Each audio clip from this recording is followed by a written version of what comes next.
ওকে বন্ধুরা, দেখবে এবার নো কন্ট্যাক্ট পরিস্থিতিতে তোমার পার্টনার তোমাকে কি কনফেস করতে চাইছে। কনফেশন অফ সোলমেটে থেকে দেখবো নো কন্ট্যাক্ট পরিস্থিতিতে তোমার পার্টনার তোমার কাছে কি কনফেশন করছে, কি তোমার কাছে ও স্বীকারোক্তি দিচ্ছে। ওকে, দেখি এঞ্জেলস প্লিজ আমাকে দেখাও।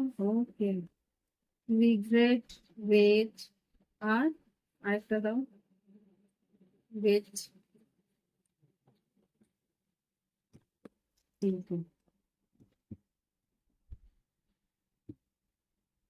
Inspiration, page. আচ্ছা, এখানে যেটা দেখাচ্ছে নো কন্ট্যাক্ট পরিস্থিতিতে তোমার পার্টনার কিন্তু আফসোস করছে যে ও তোমার জন্য অপেক্ষা করছে, এত দিন ধরে যে অপেক্ষা করছে। ও ভাবছে যে ও তোমার কাছে ফিরে আসবে, কি তুমি ওর কাছে ফিরে আসবে। ও ভেবেছিল তুমি হয়তো ওর কাছে ফিরে আসবে, এসে তোমায় ওকে সবকিছু মন খুলে বলবে। কিন্তু এই যে অপেক্ষাটা ওর কাছে একটা আফসোসে দাঁড়াচ্ছে যে তুমি তো আর ফিরছো না। কেননা ও ভেবেছিল তুমি ওর কাছে ফিরে আসবে, ইন্সপিরেশন, তুমি ওর ইন্সপিরেশন, তুমি ঈশ্বরের উপরে বিশ্বাস করেছিল যে তুমি একটা না একটা দিন ওর কাছে ফিরবে।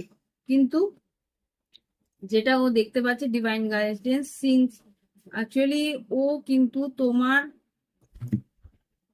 ঈশ্বরের উপরে বিশ্বাস করছিল আর গাইডেন্স চাইছে যে আর সাইন আর সিনক্রনিসিটিস ওকে বুঝিয়েছিল যে তুমি অন্তত একবার না একবার যোগাযোগ করবে। খুব সম্ভবত ওর নিজের ভ্রমের মধ্যে ছিল, সাইন গুলো ভুল বুঝেছে, যেই কারণে কিন্তু ওর ওর মনের ভুলটাই ওকে একটা ভয়ের রাস্তায় নিয়ে গেছে। Let go of fear.